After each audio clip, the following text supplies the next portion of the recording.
oduu ammi suudiin dubartoota shufeera baaburaa godhuudhaaf leenjisaa jirti. San keessaa takka duruun leenjii xumursiiftee eebiftee baabura saffisa fiiguu jechuu ammayyaa harka keessee balaliisoo eegalchiiftee jirti, eegalchiisanii jiran. waaw tana wajjin kanatti aansuudhaan suudiin guyyaa irraan tanaa lammiilee biyya teenya 3 fi lammiilee Soomaalii 4 waliigala 7 waan sammuu namaa doochoshe kanaan qabu beeksifte jirti. Kanammoo murtee isaan itti kannan isaanuma beeka. Uummanni keenya kan kaaniif waachaa jiru ammas bineentii guuraatuma jiran. Kunoo guyyaa irraan tanaatis akkana jechuudhaan beejii isaaniitiin maxxansanii beeksisaniiti jiran. kanatti aansuudhaan warri jechuudha waa'ee lammiilee biyya teenyaa tan jechuudha hidhaa keessatti murteen du'aa irra dabartee adabbii du'aati jechuudha. itti murtaa'ee keessaa kan nagaafattan hangaan ammaan tan harkadhetti namoonni 25 qalamee jira kunis gaa dabaruma eegachaa jira oduun jettus baa jirti. kanammoo keessuudhaan takka takka tan nageessee hanga ammattanii sordofaatiin jiraan isiniin jaa Somaalis beeksisuu barbaade. Uummanni keenya osoo waan kanarraa qusate osoo kun du'a eegachaa jiru kun arraan tana kun guyyaa arraan tana fuudhee deemaa jiran kunis arrumaan tana qabameeti kun murteen isaa maal akkatti kan namtu taa'u walumaan eenaa jechuudha. Inshaallah uummanni keenya silaarraa qusate baay'ee gaarii waan jireenyi addunyaatu gabaabaadha waan kanatti aansuudhaan Raashiyaa misaayila aaraa guddaa ardii addunyaa tana guutuu soosu oomishaa jiraachuu beeksiftee jirti. Akkasuma takkittitti biyyoota Awurooppaa kana guutuu barbadeessinaa jechuudhaanis dubbatteeti jirti. Tiraamp immoo Raashiyaadhaaf guyyaa 10 qabee engadarraa eegalee amma guyyaa 8 hafeef akka jechuudha beeksisatti maaltu akka ta'uu deemu gaanumeenna. Kanatti aansuudhaan Iraanis misaayila haaraa oomishtee jirti. Kana ta'uun nuti yoo lolli lamadaa kan deemu ta'es qophii ta'uu keenya agarsiisaa jechuudhaanis dubbattee jirti Iraan. Akkasuma pirezidaantiin Iraan Masuud immoo wanni Masuudee gara jechuudha Paakistaan irraan tana malee jira. Yeroo Paakistaan seenutti simannaan oowwan taasifameefii jira. Mariin gaa'isaa wajji godhu yaanis waa'ee nukuleera irratti na fakkaate kana waan isaan irra walii galan waan irratti haasoo marii isaan irra taa'uu deeman kan jala buunee hordofnee isinii gabaafnu ta'a. Kanatti aansuudhaan Tiraamp uummanni koo Israa'el jibbee jireechuudhaan dubbate. Nuti immoo si'uu jibbee jennaan uummanni kan kee guutuun warra lixaa banaa beekee warra lixaa guutuun uummata kiyya ja'anii erga jechuudha. Labsiiwwan milkaa'ina hordofuudhaan jechuudha biyyoonni akka Faransaay, Kanaadaa dabalatee jechuudha Portugaal hundi biyyoonni hedduun beekumtii biyyummaa Falastiiniif ni kan najee booda guyyaa kana jechuudha haasaa taasiseen akkana jechuudhaan dubbate. Inni immoo Gaazaa bakka beekumtiin biyyummaa kanatu hin barbaaddu. Akkasuma manni marii nageenya jechuudha uummata miseensonni isaa biyyoota 193 keessaa 147 Falastiin biyyatti beekanii jiran.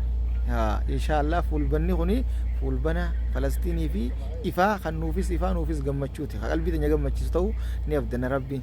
Kanatti aansuudhaan seeraan mana marii Usaayita jechuudha Ameerikaa morjiiwwan akka jettetti duguuggaa sanyii Israa'el Gaazaa irratti jechuudha geessaa jirtu ni balaaleffannee kun ammoo farra nageenyaati jechuudhaan dubbattee jirti. Kanatti aansuudhaan Tiraambii qondaallee jechuudha miseensa isaa tokko Tiraambii jechuudha osoo qoreen diraniis ibbooda jechuudha mataa isaa keessa sammuu keessa gogaatu yaa jechuudhaan dubbate qeeqee arrabse.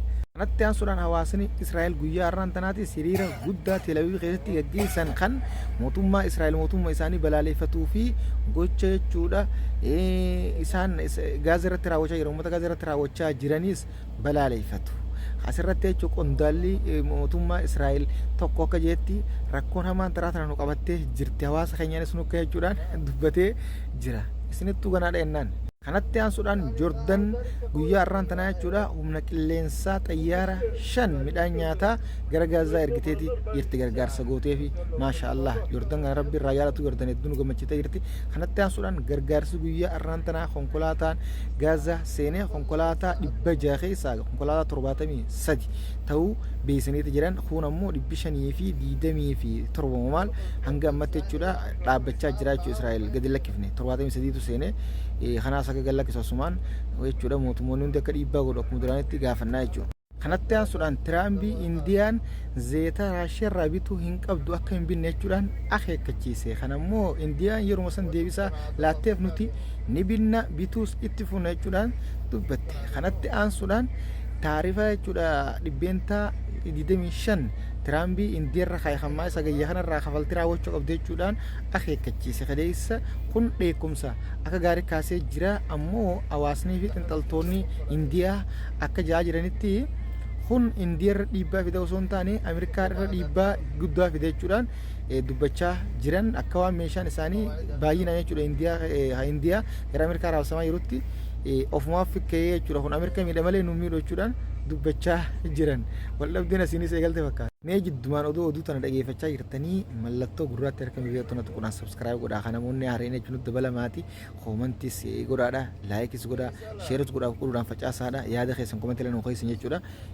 kanaaf jechuudha laal itti muddaan isin hinja itti muddaa gara jechuudha yuutuubiin dhugatti guyyaa dhibbaa seenne jira guyyaa dhibba keessa namoota 5,000 kanan gamman tana subscribe godhe kanaaf hirmaannaan keessan gaba kanaan hedduu xiqqaadha godhaadhaan isin hinja galatoomaadha kanatti aansuudhaan turkiin guyyaa irraan tanaa gaazii uumamaa gara suuriyaa erguu eegaltee jirti bomba lafa keessa yaasuudhaan waaw tunis hojiidha dhugatti waan nama boonsuudha yeroo duraatiif jechuudha gaazii uumamaa gara jechuudha suuriyaa argite jirti jechuudha gabaa alaatiif dhiyeessiteeti jirti akkuma Dr. Abiyyiinis gaazii uumamaa jechuudha yeroo dhiyootti addunyaaf ni dhiyeessinaa jechuudhaan dubbate gaazii kan isaan jechuudha ogaadeen keessa san baasu jiran na fakkaate sanirra jira gaazii sirriidha na fakkaate osoo hin taane akkuma qabatamaan jala deemee hordofaa jiruttu isi akkasitti addunyaan ammaan tana namuu karaa ka'eela gaazaa qabu irratti hojjetee jechuudha piroojeektii godhee hawaasa addunyaatiif gabaadhaaf dhiyeessuudha gurgurtaa raawwatee maallaqa walii qabachuuf. Kanatti aansuudhaan Morookoon buufata xiyyaaraa akka Afrikaatti sadarkaa tokkoffaa jaaruu fi jettee piroojeektii eegaluudhaaf ammaan tana buufata xiyyaaraa akka Afrikaatti sadarkaa tokkoffaa akka addunyaatti immoo sadarkaa jechuudha olaanaa irratti isa argamuunis jaaruudhaaf akka deemtu beeksifteeti jirti. Gaadhiyeenya Itiyooniis buufata xiyyaaraa akka Afrikaatti sadarkaa tokkoffaa jechuudhaan bishooftutti eegaluu isin himnee jirra beeksiftee jechuudha birrii doolaara meeqa birrii biliyeena meeqa jechuudha fixu erga lafa kaaniin booda ammoo kan Morookoo kun amma sadarkaa akka Afrikaatti olaanaa tokkoffaa akka qabatu isaanii beeksaniiti jiran waaw akkana laala hojii wal dorgomuun tunis hojiidha. Kanatti aansuudhaan oduuleen biyya keessaa qaban egaa kana fakkaataa oduulee gabaabduu yeroon daqiiqatti isin biraan geessu jechuudha akka dhageessan yoo barbaaddan fuula Facebook yaa Jamaal Oromoo jechuudha ittanii follow godhuudhaan hordofuu dandeessan achiin jechuudha oduu yerootti suukandiitiin isin biraan geessu ammoo galgala walitti qabeetiin jechuudha isin biraan geessu akkuma jechuudha isin biraan geessaa ture isin biraanis geessu inshallah fuulduratti illee kanaaf jechuudha oduulee gabaabduu gara TikTok oduu ammee akkaawuntii oduu ammeetu gara jechuudha Facebookaatiin Jamaal Oromoo gama YouTube'iinis oduu ammee jettuun argachuu dandeessan gara sadeen kanaan ammaan tana jechuudha kallattiin oduulee isin biraan geenya guyyaa fi halkaniis akkasuma akkuma jechuudha isin biraan geessaa turutti fuulduratti illee isin biraan geessaa kanatti aansuudhaan gara oduu biyya keetti yoo isin deebinu guyyaa arraan tana badhaadhinni muudama olii kannaa oolee jechuudha kaleessa ministeera qonnaa jechuudha godhuudhaan addisoo ragaa muudan ammoo kan duraan jechuudha ministeera qonnaa ture ol dabarsuudhaan gara jechuudha durataa yookaan jechuudha miseensa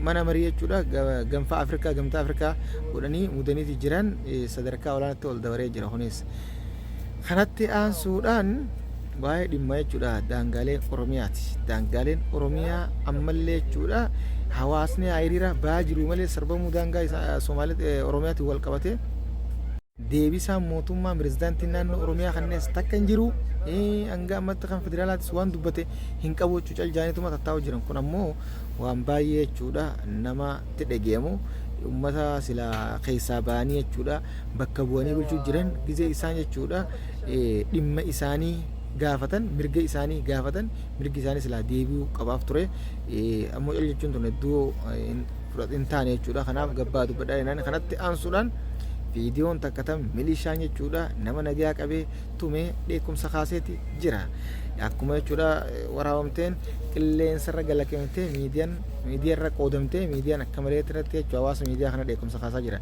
milisha biitii bilisoomtee tanaafi maali milishaan akkana nama tumoo jechuudhaan dubbachaa jiranii ammoo milishaa biyya teenyaa silaa milishaa warran baratiin hawaasa akka barnoonni isaanii yoo xiqqaate kutaa 3 hanga 4 yookaan 4 hanga 5ti kanaaf jechuudha uumaan biyya kana addunyaa wajjin wal quban qabanii uummata tuman gaa'ee kanaa silaa jechuudha seerri sakattee jechuudha sirreessee likii galchuu qabu akka isaan seeraan nama tajaajilanii hawaasa tajaajilan godhuu qabu qaawuma mootummaa kan oliiti hoogganaa waliigalaa kanuma gubbaati haa ta'u kanaa sirreessaa dheennaan kun cunfaa oduu guyyaa irraan tanaati oduu irraa qabna kana fakkaata kan biraatiin hangala deematti sheer godhaan facaasa sabskiraayib godhaan nuti dabalamaa maatii teenyaas ta'a assalaamu alaikum yaada qabdanis koomentii irra nu kaa'u